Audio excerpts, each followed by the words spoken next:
What is good, ladies and gentlemen, and welcome to another edition of the Fundamism podcast. I'm your host, Paul J. Long, excited for our little memorable experience today. But before we get into that, I would really like to shout out our sponsor, Charlie Hustle. Charlie Hustle has been doing some amazing things in the Kansas City community.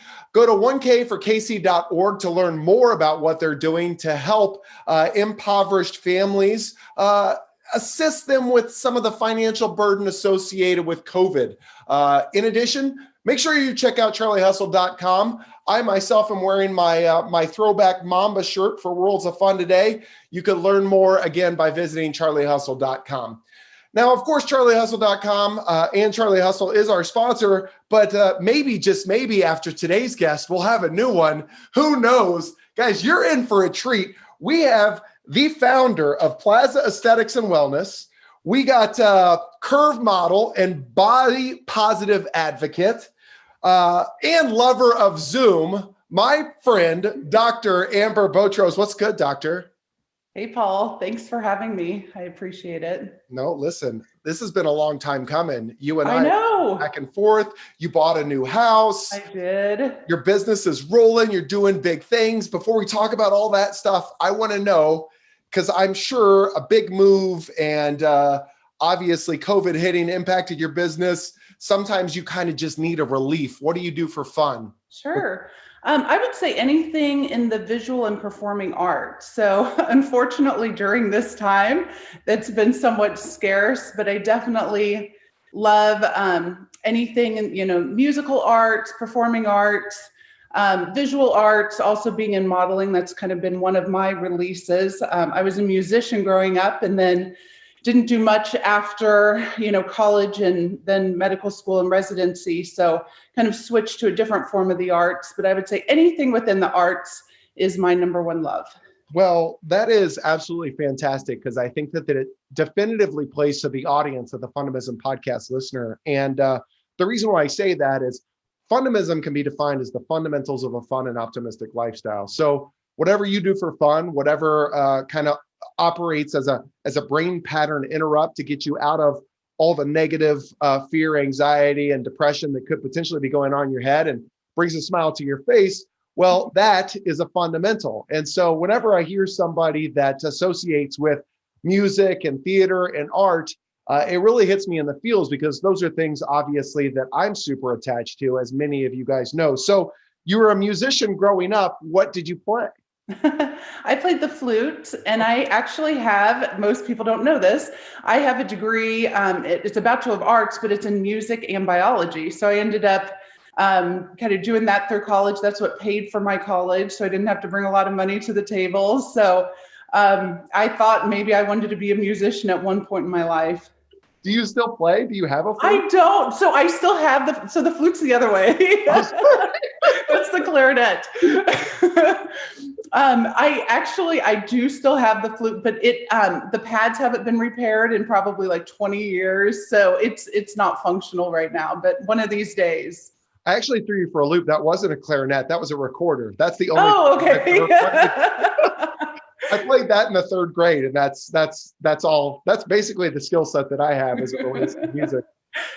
So visual and performing arts, obviously outside of music. So does that include theater? I mean, do you enjoy going and watching people actually perform in that regard as well? Absolutely. And, also like the symphony, even small music venues. So live jazz, that's something I've really missed, going to a small intimate club where maybe there's, a singer, a jazz singer or jazz group. That's something that, I would say I was doing on a regular basis before the pandemic hit. Well, obviously it is impacted so many. And, those of you guys listening, we're actually recording this on, what is today? November 3rd, November 2nd. What is today? I think it's November 2nd. It's the day before the election. Yes, today. So by the time you indulge and listen to this Fundamism podcast listener, we will have understood, hopefully, the election results. And whatever way you lean, I just want to let you guys know you'll be okay. Like, everything will be okay. So as we start to progress through your journey, Amber, can I call you Amber or Dr. Botros? Yeah, that's perfect. I prefer Amber. Okay, cool. So tell me about, without getting into your political view or anything like that, tell me about how this landscape has played a role in your life, either personally or professionally, and specifically everybody just kind of doing this all the time. Sure. So my business, I own a medical spa, and it is very much similar to the clientele that you would see more at a salon and spa. So I'm technically a doctor's office, and I like to be considered as a doctor's office. But when you go to the physician's office, usually you're making your appointments out monthly or every 6 months. And, there's not much fluctuation when you see a physician. They're pretty much packed all day, every day. But at a medical spa, we're, like I said, much more like a salon and spa. And the past 2 weeks have actually been kind of slow for me. During the pandemic, initially, when we had the shelter at home order, because I am a physician, I was able to stay open through the pandemic. We were running a very, very small scale. I was seeing patients individually and making sure I was screening them first. We had a very strict protocol. So I definitely was slower then, but nothing catastrophic to the business. And then we really had a burst once I was able to see patients more regularly and all my other staff were working. And then the past couple of weeks, it has been slower. And I think that's in anticipation of the coming election, as well as the weather. We had snow earlier in the week. So anytime there's a big fluctuation in weather, that always affects my business as well. Well, so speaking of impacting your business, you said that you kind of you scaled down a little bit, obviously, because demand was affected or impacted by the pandemic. I do know that you hired a short-term receptionist that actually assisted you, and was the whole reason why I got the opportunity to connect and meet with you. I am a terrible friend in that you are the significant other of my very best friend in the world, John Stoner. And this is literally, Amber, the first one-on-one discussion that we've ever really had, the real meaty conversation. You guys have been dating for a year and a half, 2 years, I don't know. Yeah, over a year. Geez. So I have failed is my point. But what made you want to hire John? Like, he's not he's not the strongest worker I've ever known. Well, desperate times call for desperate measures. I agree, for sure. So your role as a doctor, it truly fascinates me, specifically in the field that you're in. And we'll talk a little bit more about that. But, as a 39-year-old male, I'm getting older, and newsflash, I can't do the things that I used to do, or maybe even don't try. I think that's important to say. But over time, what I feel like, the aches and pains of growing old are sneaking up on me. And one of the things that is really, this is probably way too much information for you, but I am going to go book an appointment with you, as I told you via Facebook Messenger. One of the things that is really driving me crazy is when I go to bed at night, Amber, I swear to you, I get up 4, 5, 6 times a night to go to the bathroom. So is that a byproduct of potentially low testosterone levels? Because that's what I've identified as the core issue. Sure. I mean, I think it's definitely worth checking your testosterone level and getting a full physical exam. There could be other things going on. I mean, it could be obviously your oral intake if you're drinking a lot before you go to bed, if that's changed. And also, we always have to worry with men with their prostate and possibly an enlarged prostate.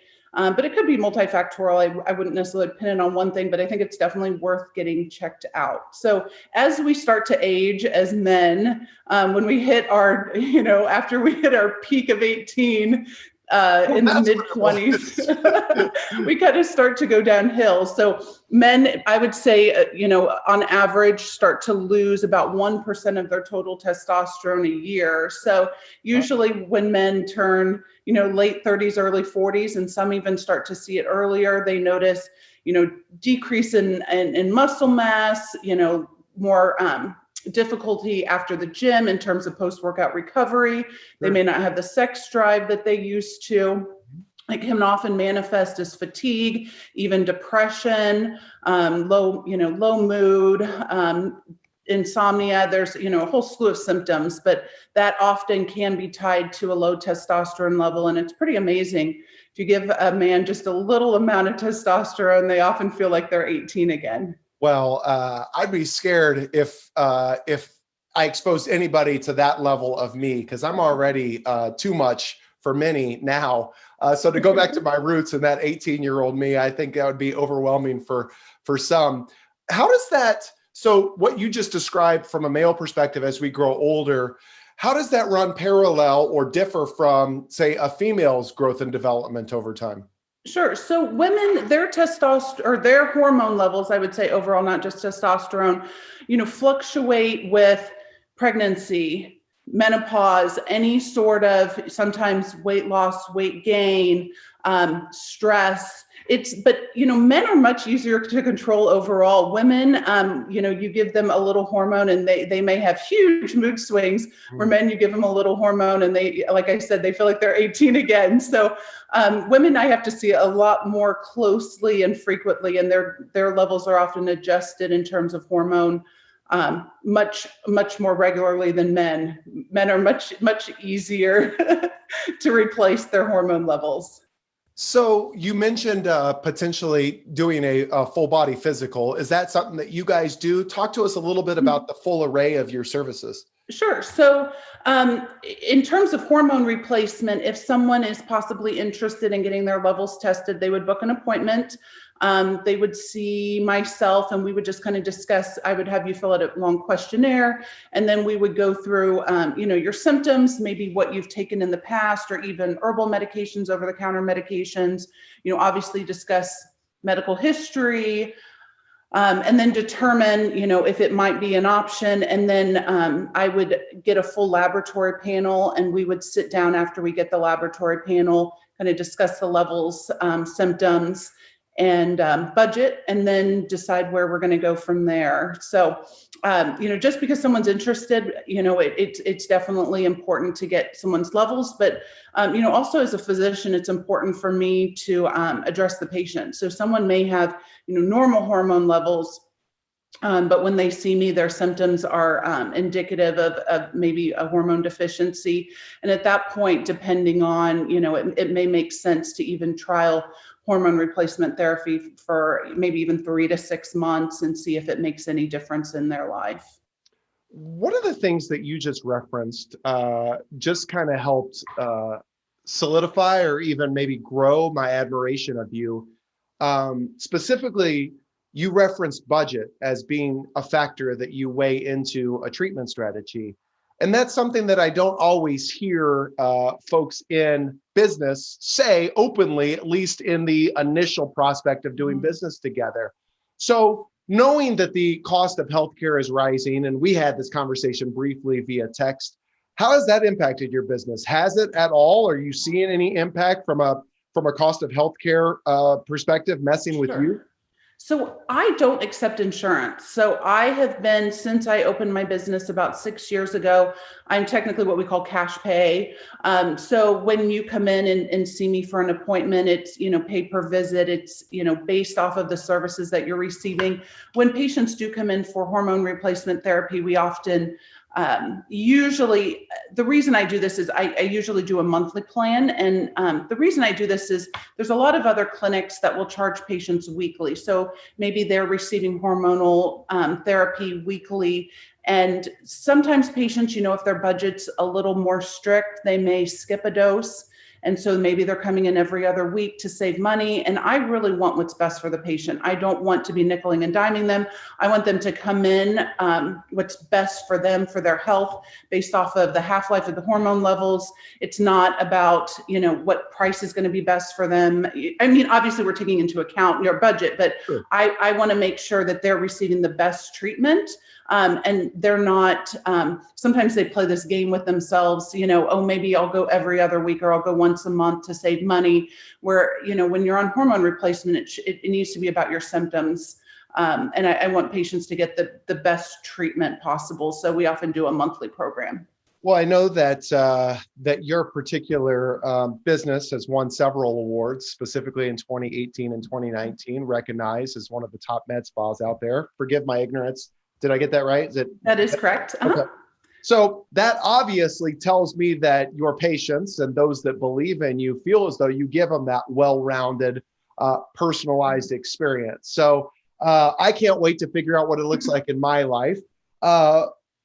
but long before you got here, there was a series of events that led to this occupation. And, one of the things that I really like to showcase with the Fundamism philosophy is that it is possible to find work, to find an occupation that kind of highlights or runs parallel to your passions in life. And we're going to get to one of your significant passions, but it really runs hand in hand with what you do for a living. So how did you land in this particular occupation? What did it take to get here? Sure. So I am a board certified primary care doctor. And what that means is I spent all of my teens, 20s, and early 30s in school. So I went, obviously I did undergrad. I took a few extra years to do undergrad, took a year off, applied, took the MCAT, applied to medical school. I went to KCUMB, it's the osteopathic school here in town. And then I ended up doing an allopathic residency in family medicine at Research Medical Center.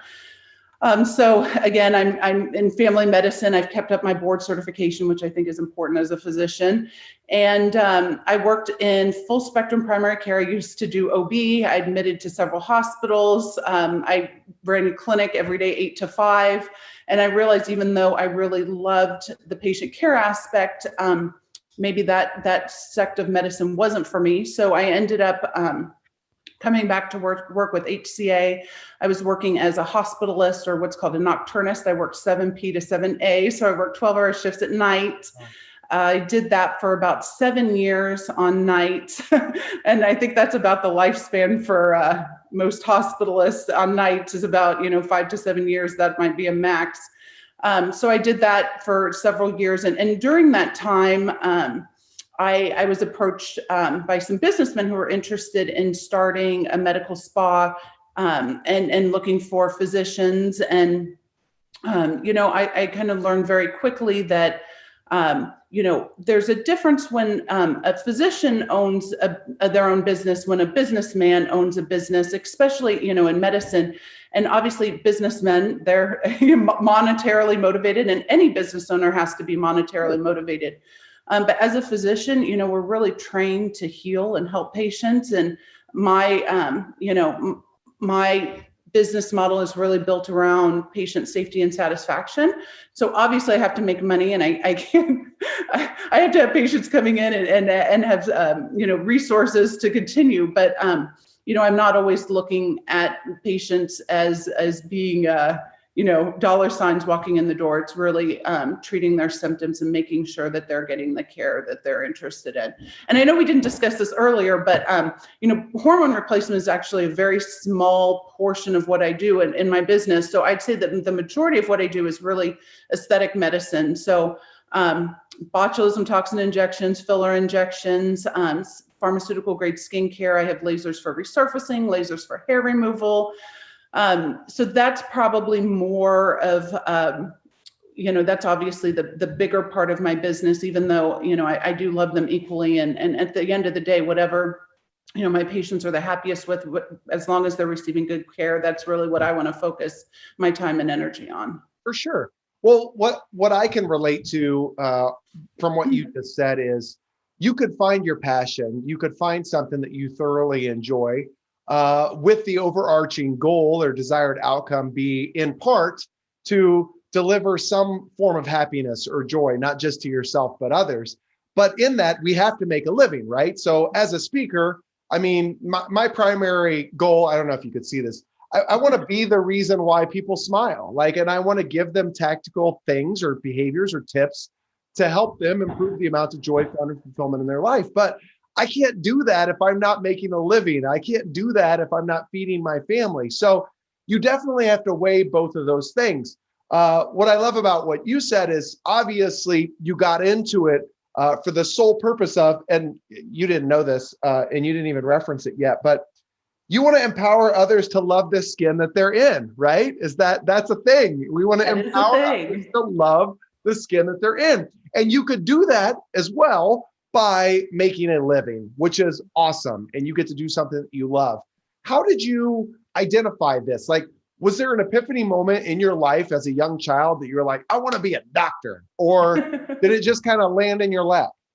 It did more land in my lap when I was in high school. That's really when I had made the choice to go into medicine. And I still was kind of torn. I was very much interested in the arts, like I said before. And but I really excelled at math and science, and that was, what excited me. And so I also am empath and very much care about helping people.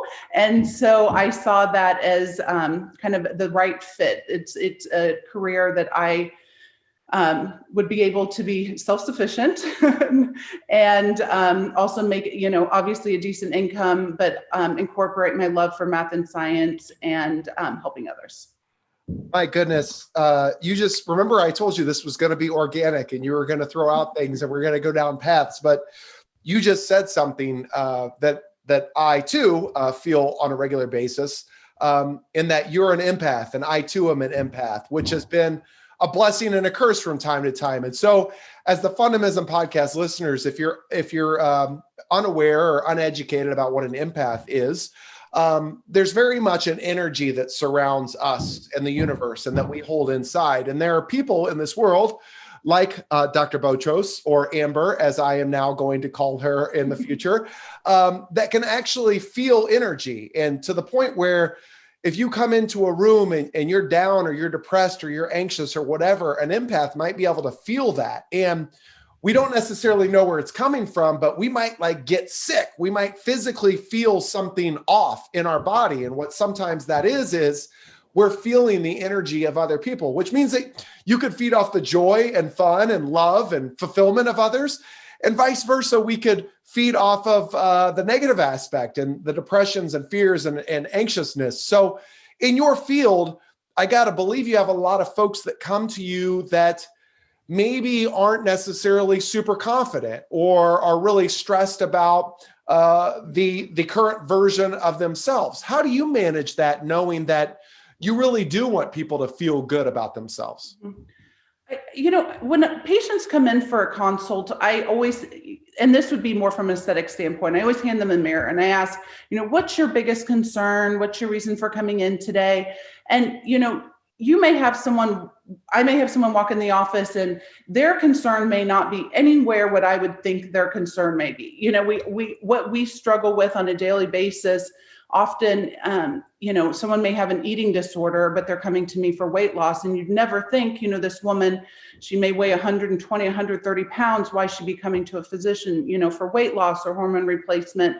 I may have, a beautiful, beautiful, very young girl coming into me who would like to change her appearance and may have body dysmorphia. And it's kind of balancing that. Obviously, I'm a business owner, but there are several patients that when they come in to see me, I'll say, well, maybe this would be a good fit for you, but this might not be a good fit. And, I obviously risk them going somewhere else.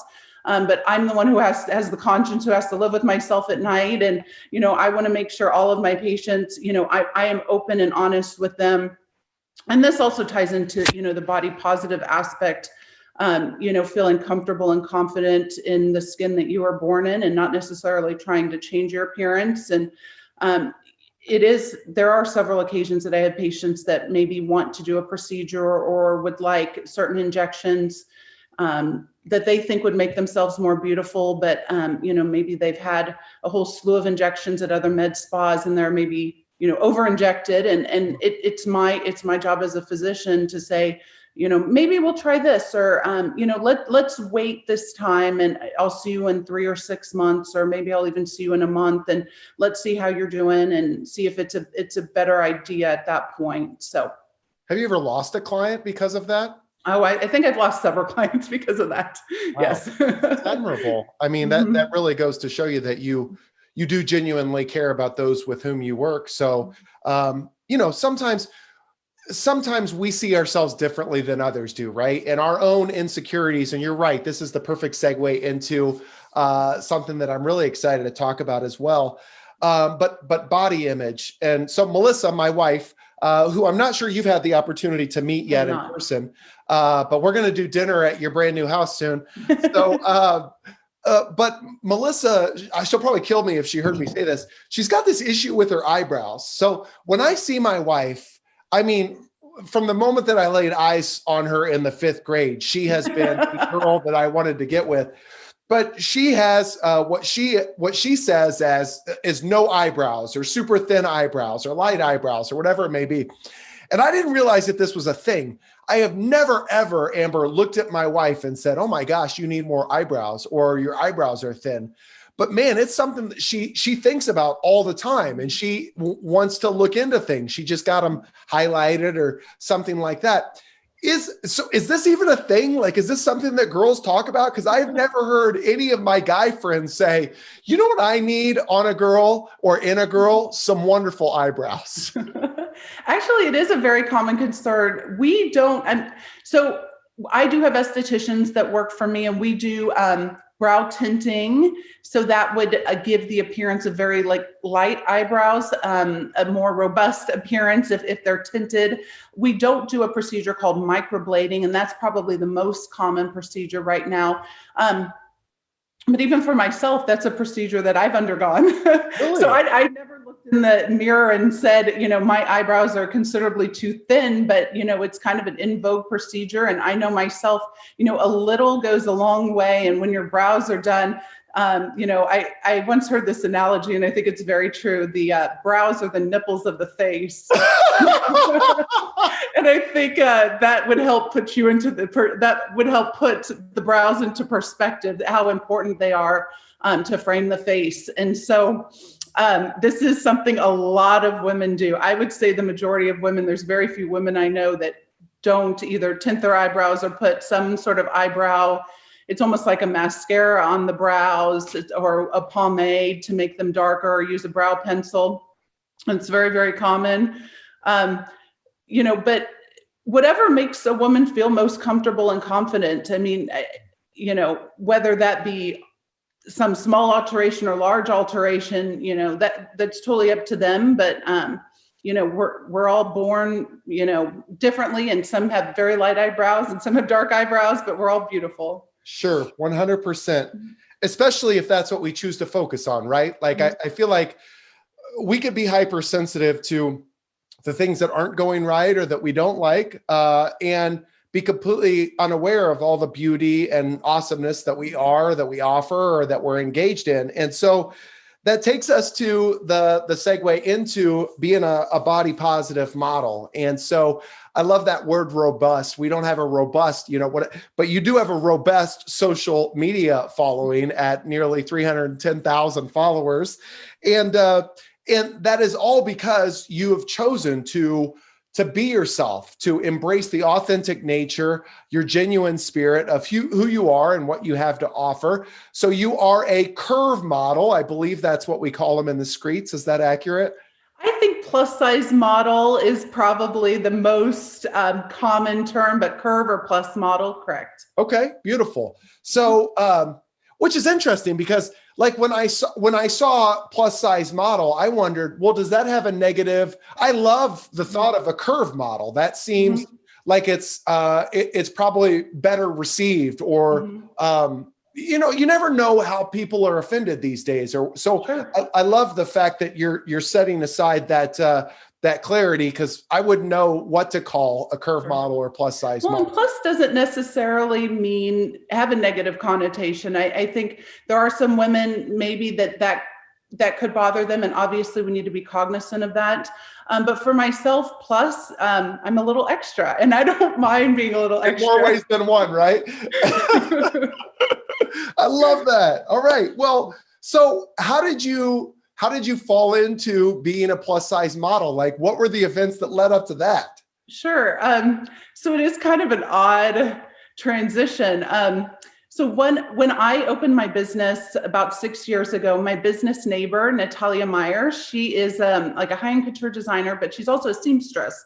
That is her bread and butter, and that's what she does day in, day out. Our businesses are next door to each other. And so we became fast friends. And after about a year of being close friends, she asked me, she was like, hey, would you start modeling for me? And I kind of looked at her like, okay, yes, sure. And it wasn't something that, I pursued myself. She kind of, picked me up as one of her close friends. And the way that, she picks her models, it's often based off of emotion and the friendship that she has built with her models. So, this was probably about 4 or 5 years ago when I started doing this. And, plus size modeling has really taken off since then. But, in Kansas City at that time, and even now there aren't a ton of plus size models, but she was one of the few designers that has always designed for women of all shapes and sizes. And, I'm sure you've seen a lot of this in the media. I can see it both ways, as a woman of larger size, I'm about a size 14, 16. It's nice to be able to walk into a boutique and purchase something in my size. But I also do understand from a designer standpoint, sometimes that's very difficult to design. It's what they call a sample size, which is like a size, 4, perhaps. That's an easy size to design. And, a lot of high-end designers, they'll start with that size and all their models that they pick, and then they kind of decide what is going to go, for production. You can't necessarily go to production up to a size 30 or 40. Understand that, but there are a lot of brands that are starting to do that, which is really exciting. We didn't have that years ago. And I know growing up, I'm 6 feet tall, so I was always kind of a little bit larger kid, but growing up, I would have growth spurts. There were times where I was a little bit on the chunky side. There were times where I was on the thinner side. As children, we always change, and we're having growth spurts, and then sometimes we're going the other way. And I didn't know that I would necessarily be plus size, but I was always very tall too. So it was very difficult for me to find clothing. And also growing up, I never met another woman who looked like me. I always felt like, my friends all looked a little bit, everyone, we all are so very unique. But I never met another woman who had a very similar body habitus to mine. And it wasn't until I was in my almost mid to late 30s where I started to feel very comfortable and confident. But, you didn't see women that looked like me on the front of a magazine. That was not that, we saw, Kate Moss and Cindy Crawford and this Naomi Campbell and the supermodels, of the early 90s that I would have, that would have maybe could have kind of, that's what I would have seen as being beautiful and normal, because that's what was recognized in media as being most beautiful. And that's what, those are the women that men had, like, as boys, you guys probably had, women plastered to your walls. You wouldn't have seen a woman my size plastered to a wall, but that has changed. So it's exciting to see that, women like Ashley Graham is probably the most well-known plus size model. She has an amazing fan base. Lizzo, who's a musician, and now also, I would say she's definitely a model now as well. These women that have a wonderful voice, they're, very intelligent, and they're able to bring a lot more to the table than, just being a body, and have really done a lot for women of all shapes and sizes. Well, there's a lot to unpack in what you just said. So, one of the things that really jumped off the page at me is I've never met another woman who looked like me. And then you went on to say that you really didn't find your confidence, and maybe even, I'm paraphrasing, your acceptance of who you were or what you looked like until your 20s or 30s. So how did that manifest when you were younger? Were you comparing yourself to others? Did it impact your clothing and the way that you carried yourself? What was your confidence like growing up? I think, because I was always taller, and then obviously my weight also did fluctuate, I would say overall probably poor self-confidence. I was definitely stuck in diet culture and always dieting and always comparing myself. I would go shopping with girlfriends and I'd end up buying shoes because, I couldn't necessarily buy something off the rack. And that may have been also, obviously from a height standpoint, but also from a size standpoint. And this is kind of an odd fact about me, but I have a 20-inch difference between my waist and my hips. And so, wearing jeans is quite the feat. It doesn't happen very often. I remember just thinking, trying on jeans and my calves getting stuck in the dressing room and having friends pulling the jeans off of me because I couldn't even get them off of me. So, there are struggles with being shaped a little extra in certain spots, but I would say that I was always comparing myself to others and would have periods of extreme dieting. And instead of, just looking in the mirror and saying, I'm beautiful the way I am,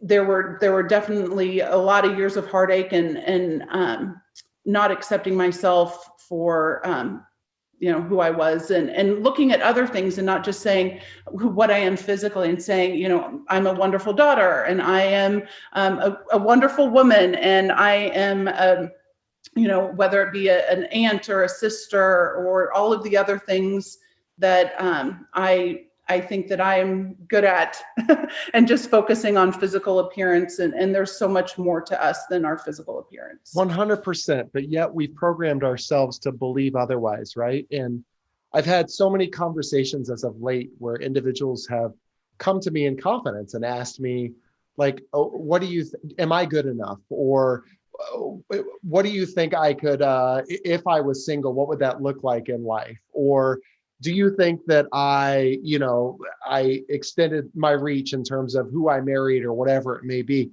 And it's just so interesting because when we have those conversations, typically the root or the foundation of the discussion is based on physical appearance. And when I press and when I ask a series of questions, we talk about who we are as an individual and how we genuinely care and what these individuals bring to the table, it's inevitably far more if you look at it as the scale of law or whatever, the scales, and you put everything on one side versus another. I think that obviously you have to be physically attracted to somebody, but you could be physically attracted to somebody because they're freaking amazing inside and out, right? So going back to your point about, having struggles growing up and then really finding your confidence in your 20s or 30s, can you think of like a significant moment where you're like, yep, I got it? Or like, yeah, like I feel good about myself now. Was there a moment in your life that you could remember that really drove that feeling for you? I wish I could say yes, but I cannot think of an exact moment. I know that that's kind of anticlimactic and probably not what you wanted to hear. Not at all. I've never had that like aha moment that was like, okay, now I am this confident, strong woman and hear me roar. I think it was a slow transition. I would say that maybe one of the defining moments was, just finishing school, like what a big, in terms of, confidence boost, but, I had worked my whole life essentially to become a physician and then just finishing residency and taking that, big sigh of relief, and having, everything that I had worked for, you're finally at that point. But in terms of something physically, no, I wouldn't say, and it wasn't even, even starting like an Instagram or anything like that. There's never been a defining moment where I was like, okay, I'm good, Awesome. And, that's the best part about, one of the things that we want to do here on the podcast is we want to showcase what can happen when you stop asking the same questions and start showing a genuine interest in others. And so literally when I go into interviews, Amber, I have no expectations, because, your story is your story. But what's interesting is as I listen to your story, I could definitively recall a moment for me. Like growing up, I didn't have a lot of confidence specifically or with ladies or whatever. I was always the brunt of all the jokes, and part of that was self-inflicted. I was the class clown, and that was my superpower. I was going to make people laugh. And if that meant that I was going to crack a joke and make fun of myself to get a laugh out of you, well, then I was going to do that. So I had the bowl cut and, John would tell you all the stories. But obviously, you're connected with John. You understand. I saw in an article that you were in Kansas City Magazine that you met your boyfriend when he was wearing spandex, and I was with him in said spandex, or this gnarly wrestling singlet with a cat on it, which we need to talk about because I understand that at one point in time you may have been a cat lover, which I really want to get into that. But so when that happened and John showed up on my door with these two wrestling singlets with cats on them, like, I'm a confident fellow now. Like, I work out and I feel good about my image. I feel good about not just my image externally, but internally. I feel like I have a lot to offer. And, the one thing I've probably struggled throughout life with is a receding hairline, but like that was more like 10 years ago when I wasn't married and I was worried about finding somebody. Whereas now I'm just completely, I'm completely okay with who I am and that liberating feeling that you have addressed in your life. So here's my point. When he came to me with this cat singlet idea, that bears all. I mean, it's not just your muscles or lack thereof and your face and all that stuff. But I mean, you could see your junk, you could see your butt. I mean, you could see everything in that. And I was like, dude, I don't know that I'm super comfortable just, having my kibbles and bits hanging out for everybody to see. And it wasn't until I recalled, and many of you guys listening have heard me say this, and I got it from a friend of mine, but don't worry about what people think about you because they don't think about you. And what was amazing is that was my own insecurity, right? The thought of people staring at me or judging me or whatever it may be. When I come to realize that I have never had one person in my life, in the thousands and thousands and thousands of people that John and I have been blessed to meet, including you, who had said, man, your junk looked ridiculous, but that's what we struggle with, right? So I admire so much. We talk about these epiphany moments. That was an epiphany moment for me in that regard, but also this interview, in that I will say that you were the first person, Amber, that I have ever said, specifically female, or met or talked to, that proudly said what size she was. Like, we've always been told you don't ask an age, you don't ask a size, or whatever it may be. It's so cool knowing that, especially the younger generations, there are individuals out there that are so burdened by the thought of what everybody else thinks of them, that you have a role model like yourself that is freaking beautiful, right? Like, your body image is beautiful. I've seen your pictures, and you'll proudly talk about what that means to you and why it's so important. So don't underestimate the value that you serve, not just with your friends, but for other individuals that are seeing what you're doing and saying, maybe it's okay for me to embrace who I truly am, and empowering them to love the skin they're in. So as we start to wrap up, I know that you have a beautiful little puppy dog, and Harlow, is that? Harlow, come here. Let's see if I can get her. Harlow. So Harlow loves to play catch. I went to your condo once, which was absolutely beautiful, for the record. Okay, we got her. So is Harlow the first dog that you've ever owned? She is, yes. She's intently looking at me right now. I love this. So first dog you've ever owned. Prior to Harlow, you were a Himalayan cat fan? That is correct. Yes, I've had several Himalayan cats. So what prompted the transition from cat to dog? Oh, gosh. So I have several friends who have French bulldogs, and one of my close friends, she had adopted Harlow's brother, and I saw photos of him, and I was like, oh man, this is the dog for me. And so I started Googling French bulldogs, and I was like crack Googling French bulldogs, and I'm like, okay, this is definitely the dog for me. And I felt like I was finally mature enough to have an animal that I'd have to take care of every day. Cats are kind of self-sufficient, so this is exactly why I don't have my own children. So I had reached out to the breeder, and she still had a few dogs. And I know I definitely did not, I would have preferred to adopt a French bulldog, but unfortunately that can become very difficult. And I knew this was the breed that I wanted. So we went out there and picked him up, and I didn't want to get my hopes up, but she was perfect. She kind of hid from me for a little bit. And then when she warmed up, she pretty much wouldn't let go of me, and then we went home. So that's the story every time. Oh, we're just going to look. We're not gonna go home with anything. We're just looking. And then inevitably, them heartstrings start to get just tugged on, and you're through. So, Amber, I greatly appreciate you being on. Founder of Plaza Aesthetics and Wellness. Guys, if you want to learn more about Plaza Aesthetics and Wellness and what Dr. Amber does, go to plazamedicalspa.com. They're highly rated. I strongly recommend, and I'll tell you my own personal experience as our relationship progresses. We got at Amber Curve Model, if you want to see Amber in all her glory and all the pride that we were talking about and confidence that she has built throughout the years, which I hope that we all have the ability sometime in our life to feel. Dr. Amber Botros, in closing, do you have any words of wisdom, anybody that really significantly impacted you in life, or a quote that resonated with you as we start to wrap up our time together?